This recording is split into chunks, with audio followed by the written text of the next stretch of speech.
When you think of Italy, you probably imagine Rome's ancient ruins, gondolas on the canals of Venice, and Florence's Renaissance art. But there's a city where the true essence of Italian culture flourishes. It's off the beaten path, it's away from the centers of mass tourism, and the best part is it's hidden in plain sight. I want to invite you to Turin, Italy's best kept secret. Unlike more famous Italian cities, Turin really doesn't show up on the tourist radar.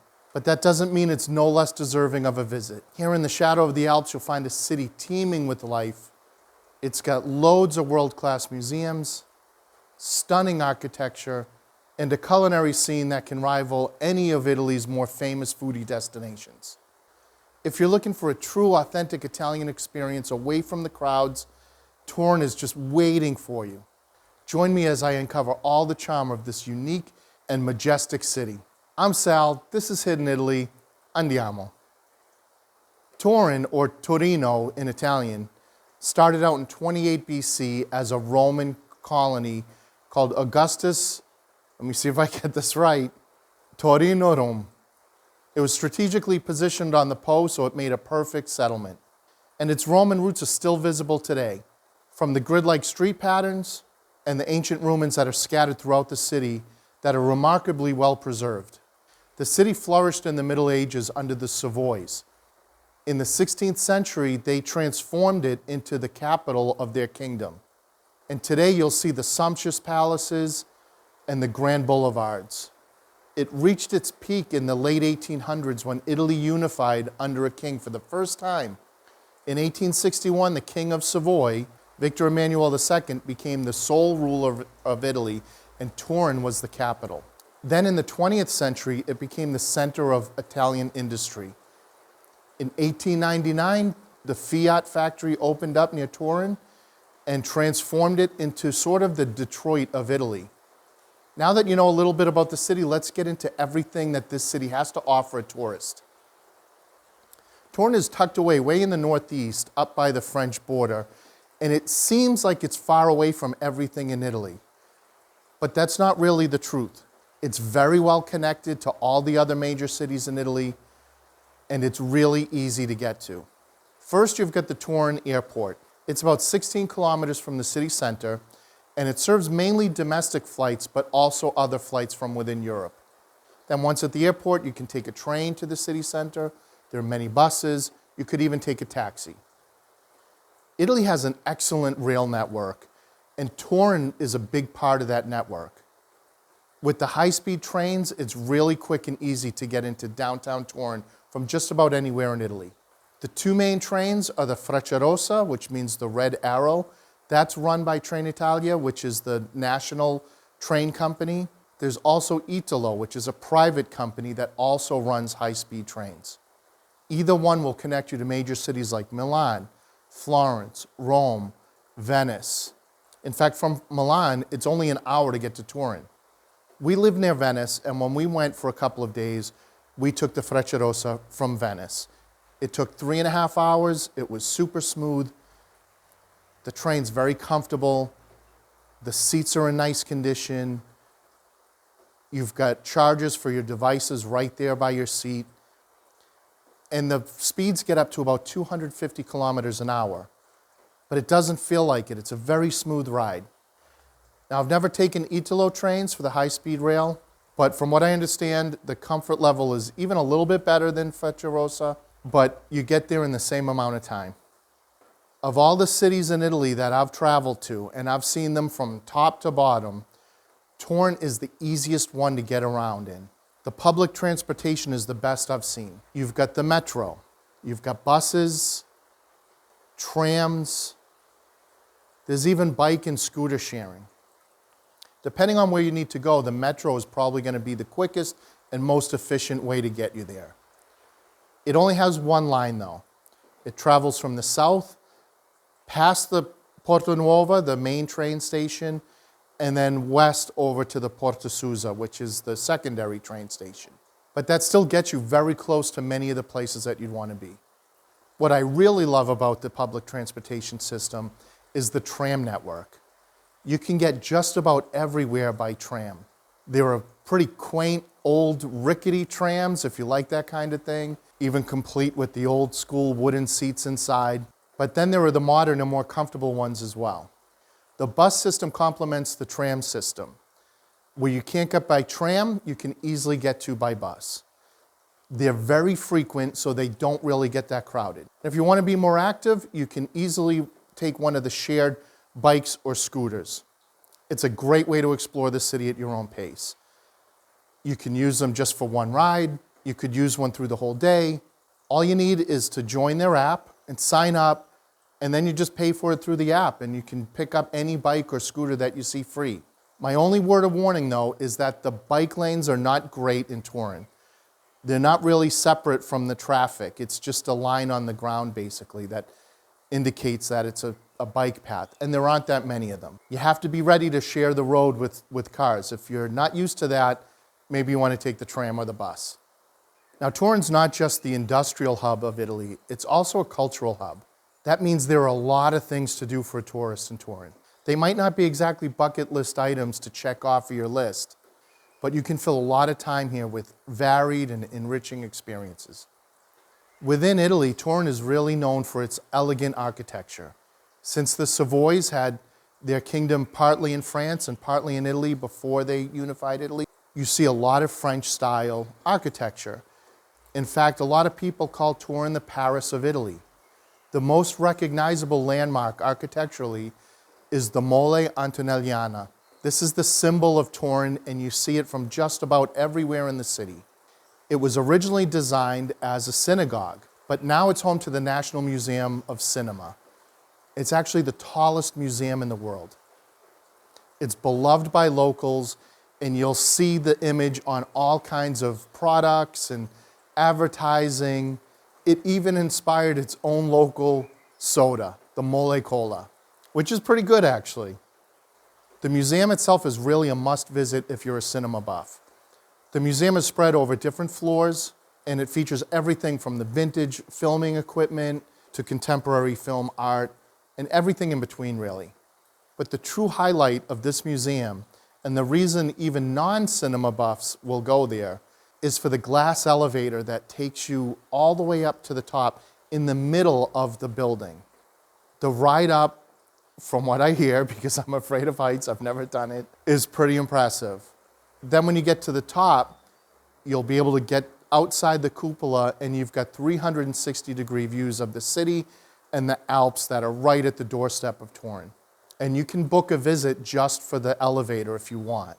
And I recommend that you book either the museum or the elevator ride well in advance, because it does get full.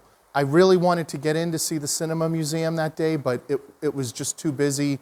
I couldn't get in time, and I regret not having booked a ticket in advance. I'll leave a link in the description box below where you can book that ticket. One of the main reasons that tourists go to Turin is for the Egypt Museum. It's the biggest museum outside of Egypt dedicated to Egyptian culture and artifacts. It's really impressive how big this museum is. And it's the reason that we went, because my son is a big Egyptian history fan. It was the highlight of our trip, and is generally the highlight of most people's trips to Turin too. They've got complete tombs that they moved from Egypt there. You'll also find all the different artifacts from everyday use of just regular Egyptians, as well as a sarcophagi of royalty, artwork, and papyrus that have the ancient hieroglyphs that look like they were just written. The one issue we had with the museum when we went was that we didn't hire a guide ahead of time. What we opted for instead was an audio guide, but we couldn't access the app because the internet was down that day. So we had to go through on our own without really any indication of what we were looking at. There's the text on each thing that gives you an idea of what it is, but without a guide, you don't really get the full context of everything. I think a guide would make the experience a whole lot better. There were so many of them working that day, we heard a lot of what they had to say, and we could tell that we were missing out by not having one. Once again, I'll leave a link in the description box below. I recommend, if you're going to the museum, that you use that link to book a guide. It also fills up really quick. You can't really book outside of 2 months, a 2-month period, but once they open up the dates that you're thinking of going, make sure you book right away, because it fills up fast. Another reason a lot of people go to Turin is for the Turin Cathedral. That's where they keep the shroud, the famous Shroud of Turin. It's a Renaissance-style cathedral that was built in the 15th century and then renovated during the Renaissance. So it's a nice church to go to and take a break anyway. But inside, you'll find the Shroud of Turin. It's a relic that's attracted pilgrims for centuries. You can't see the actual shroud anymore because it's protected. There is a museum next to the church where they have all kinds of exhibits about the shroud to kind of enrich the experience. If you find it a little underwhelming to not be able to see the actual shroud, hit the museum. Turin has a lot of green spaces where you can go and relax and get out of the heat. But the best one is the Parco Valentino, Valentine Park. It's a really big park that stretches along the Po River, and it makes a perfect escape from the hustle and bustle of the city. Inside you'll find benches under trees where you can sit and have a picnic. There are a lot of cool sculptures that are very interesting. If you're there with kids, you've got the Luna Park for a lot of fun. There are also playgrounds for the kids. But one of the main reasons that people go to the park is for the Borgo Medievale. That's a medieval village that has reenactments of what life was like in the medieval times. It does give you a great glimpse into what life was like during medieval times. I'm a huge Roman history buff, and so some of the Roman ruins were the highlight of my trip to Turin. It's a place where the Roman ruins are in such good shape that you really don't need to use your imagination to understand what they used to look like. The most impressive of the ruins are the Porta Palatina. It's one of the best preserved city gates in the Roman world. Most of it dates back to the 1st century AD. And then next to that is the Royal Museum. In front of that, you'll see the remains of a Roman theater. But inside the museum are where you'll see a lot of the artifacts that have been found in that area that are now on display. That gives you a little more context into what the city was like during Roman times. While it's super touristy, and some people who call it a tourist trap, the hop-on and hop-off bus is a great way to get your bearings in Turin. Now, I've got a soft spot in my heart for these kind of tours. Back in Boston, I used to be a tour guide and trolley driver for Old Town Trolley. So I used to drive through the streets of Boston and narrate a guided tour. These types of hop-on and hop-off buses are a great way to get started, check out the city, see what there is to offer. It gives you a nice overview of what there is to see and do, and the flexibility to get off when you want and go explore some of the places that pique your interest the most at your own pace. Another thing that really sets Turin apart from other destinations in Italy is its reputation of being a center of the occult. It's like something straight out of the Da Vinci Code, but people believe that there are two lines, ley lines, one for white magic, one for black magic, that intersect in Turin. That makes it a unique place for people that are into the occult. I'll be honest, I don't really know too much about that world, so if you're interested in that sort of thing, they do offer a guided tour called the Turin Magic Tour. I'll leave a link to that in the description box below. So if that's something that piques your interest, then you know where to go. I recommend going down to that description box anyway, because I've got a lot of helpful information down there. If you're thinking of going on a trip to Turin, then there's a lot of links that will help you put that trip together. I could keep going on and on and on about the things to do in Turin. What I just talked about is just barely scratching the surface. But we only had 2 days there, so we couldn't do everything. Some of the things that we were interested in that we just didn't have time to get to were the Automobile Museum and the Hilltop Basilica of the Superga, which is the royal family's mausoleum. It's a little outside the city, and you take a 1930s era funicular up to the top, which in itself makes it a fun visit. And from up there, you get a beautiful view of the city, of the Alps, and I regret not having the time to have done it. We can't wait to come back and spend more time here. So if you do come to Turin, I recommend that you spend at least a few days so you can get everything in.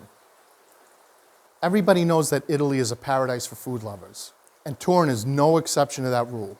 Since Italian cuisine varies so much region to region, you'll find a lot of specialties in Turin that you really don't find in other parts of Italy. Eating regionally is really the best way to enjoy food in Italy in general, especially in Turin. Italians eat sweet in the morning. They start their day with a sweet pastry and a coffee. Eating that way in Turin is a great way to start. Turin got famous because they actually invented the cube croissant there at a place called the Farmacia del Cambio. It's kind of on the tourist map now, especially among Italians, so there's generally a line outside. Even though it's a great place to get one, we opted for a place local to where we were staying called the Pasticceria al Rugantino. They also do the cube croissant there, and so we were really happy to get one. They were amazing. They had a huge display of pastries, not just the cube croissants, but that was definitely the highlight. You can get them filled with pistachio cream, chantilly cream, pastry cream. They even have some specialties from other regions, like the maritozzo from Rome, that my daughter got, and it was amazing. It's a lightly sweet brioche filled with freshly whipped cream. And then you wash all this down with a nice cup of coffee. It's a great way to start the day. When lunchtime rolls around, it's a great time to look into some of the traditional specialties of Piedmont. So look for vitello al tonato. That's roast beef made from veal that's sliced thin and topped with the savory tuna mayonnaise. Then there are agnolotti, which are Piemontese-style filled ravioli. Traditionally, they're filled with roasted meats, pork, veal, and beef. Then, instead of a sauce, they serve it with the gravy from the roasting juices. We decided to have lunch at a little trattoria that came highly recommended from some people I know that go to Turin, and mainly because they offer a lot of traditional local Torinese food like the ones I just described. However, they change their menu all the time, so the day we went, we weren't able to get any of those things. We did get a great meal, though. I got the tomini with the salsa verde, which is a green sauce. That's very traditional to Turin. They're little goat cheese rounds and then topped with the parsley sauce. I also got another traditional dish, the pasta and ceci, which is pasta and chickpeas. So I accidentally had a vegetarian lunch, but it was delicious. The kids got some lasagna. My wife got a veal sirloin, which was tender and delicious. The best part about this restaurant is that not only is it very quaint and comfortable and serves locals, but they offer a variety of fixed price menus. So you can easily get a lunch there for €10 a head. It's called Alla Fermata Nizza, and it's only a 5-minute metro ride from the Porta Nuova. So it's easy and it's a worthwhile destination if you're looking for a quick, cheap, and delicious lunch. For dinner, we went to the Central Market. This is a great place to go if you love food. 'Cause inside, they have stalls that ring the exterior of the market. You can go and try a lot of different things and then sit down somewhere and have a nice, quick dinner. It's inexpensive, a lot of variety. We just grabbed some food from there and we took it back to our hotel for dinner. It's in a great location. It's near the Duomo. It's near the Porta Palatina and very well connected with trams and buses. The next day, we decided to keep things very simple and quick. We were near the downtown, near the historic center, so we opted for some focaccia. This was focaccia genovese. Since Genoa was part of the Savoy Kingdom before Italy united, a lot of the traditional cuisine made its way into Turin. Focaccia is one of the most quintessential Genovese foods. It's easy to find in Turin, and it's just as delicious as it is in Genoa. It's light on the inside, crispy on the outside, and it makes a great lunch. We stopped at this little place that was centrally located. It was right near everything. We got the porcini focaccia, potato and rosemary, one filled with spinach. And then I got the farinata. That's another Genovese specialty. It's so simple, but it's deceptively delicious. It's just chickpea flour, olive oil, and water. That's it. It's baked like a pancake in the oven until it's nice and crispy. Has a nutty flavor. It's very smooth. It's so simple and delicious. Definitely worth a try. We washed everything down with our mole cola, and the total for everybody was €19, so very good price. Since we were so rushed and on the go, even for dinner, we decided to get something quick and easy. So we stopped at Mollica, which is a famous sandwich shop in Turin. They use only local ingredients. They bake the focaccia for the sandwiches themselves, and you can mix and match different breads, different fillings, and different sauces to create your own sandwich. The place is really cozy. It's very close to the train station. So we grabbed ours, ate quick just before we jumped on the train to head home. One of the culinary highlights of Turin and Piemonte in general are the truffles. The truffles in this area are known throughout the world as being some of the best that there are. Luckily, you can get truffles everywhere in Turin.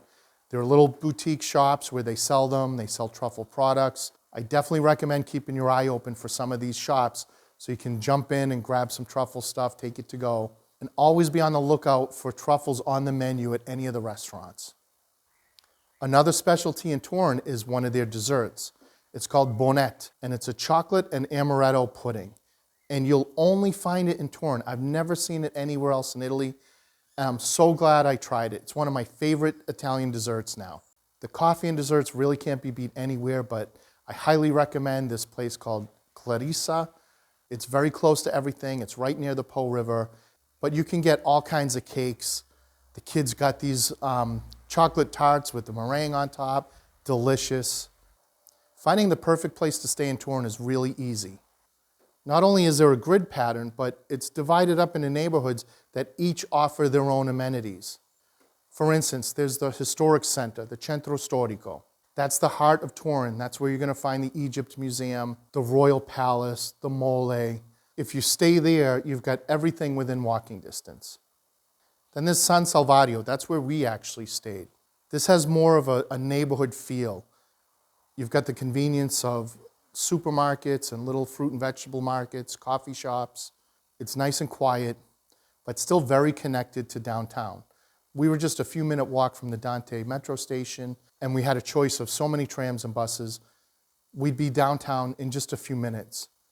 And then we were about a 10-minute walk from the park, the Parco Valentino. If you're there with kids, this is a neighborhood that I really recommend.